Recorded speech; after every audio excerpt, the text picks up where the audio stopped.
روزہ دوسرا فرض روزہ ہے۔ یہ روزہ کیا ہے؟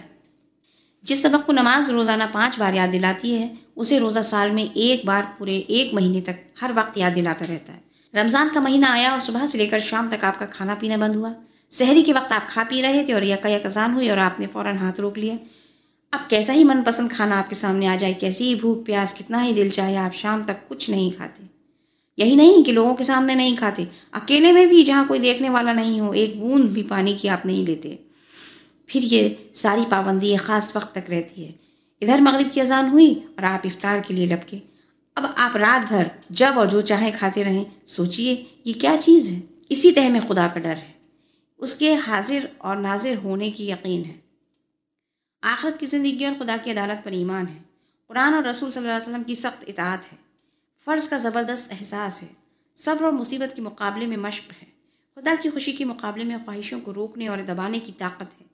ہر سال رمضان کا مہینہ آتا ہے تاکہ پورے 30 دن تک یہ روزے آپ کی ٹریننگ کریں اور آپ کے اندر وہ تمام خوبیاں پیدا کرنے کی کوشش کریں تاکہ آپ پورے اور پکے مسلمان بن سکیں، اور یہ خوبیاں آپ کو اس اطاعت کے قابل بنائیں جو ایک مسلمان کو اپنی زندگی میں ہر وقت بجا لانی چاہیے۔ پھر دیکھیے اللہ تعالیٰ نے تمام مسلمانوں کے لیے روزے ایک ہی مہینے میں فرض کیے تاکہ سب مل کر روزہ رکھیں، الگ الگ نہ رکھیں۔ اس کے بہت سے فائدے ہیں۔ ساری اسلامی آبادی میں پورا 1 مہینہ پاکیزگی کا مہینہ ہوتا ہے۔ سارے ماحول پر ایمان اور اللہ کا ڈر اور احکام کی اطاعت اور اخلاق کی پاکیزگی اور اچھا عمل چھا جاتا ہے۔ اس ماحول میں برائیاں دب جاتی ہیں اور نیکیاں ابھرتی ہیں۔ اچھے نیک کاموں میں ایک دوسرے کی مدد کرتے ہیں، برے لوگ برے کاموں سے شرماتے ہیں، امیروں میں غریبوں کی مدد کرنے کا جذبہ پیدا ہوتا ہے، خدا کے راستے میں مال خرچ کیا جاتا ہے، سارے مسلمان ایک ہی حالت میں ہوتے ہیں۔ اس سے ان کے اندر ایک احساس پیدا ہوتا ہے کہ ہم سب ایک جماعت ہیں۔ ان میں بھائی چارہ، ہمدردی اور ایکتا پیدا کرنے کے لیے یہ ایک کارگر نسخہ ہے۔ یہ سب فائدے بھی ہمارے ہی لیے ہیں، ہمیں بھوکا رکھنے سے اللہ کا کوئی فائدہ نہیں۔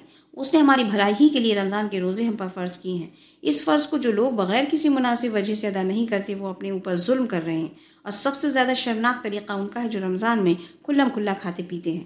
وہ مانو اس بات کا اعلان کرتے ہیں کہ ہم مسلمانوں کی جماعت سے نہیں ہیں، ہم کو اسلام کے احکام کی کوئی پرواہ نہیں ہے۔ بتائیے جن لوگوں کے لیے اپنی جماعت سے الگ ہونا ایک آسان بات ہو، جن کو اپنے پیدا کرنے والے اور روزی دینے والے سے بغاوت کرتے ہوئے ذرا بھی شرم نہ آئے، اور جو اپنے دین کے سب سے بڑے پیشوا کے مقرر کیے ہوئے قانون کو کھلم کھلا توڑ دیں، تو ان سے کوئی شخص کس وفاداری، کس نیک چلنی اور امانت داری یا کس فرض شناسی اور قانون کی پابندی کی امید کر سکتا ہے؟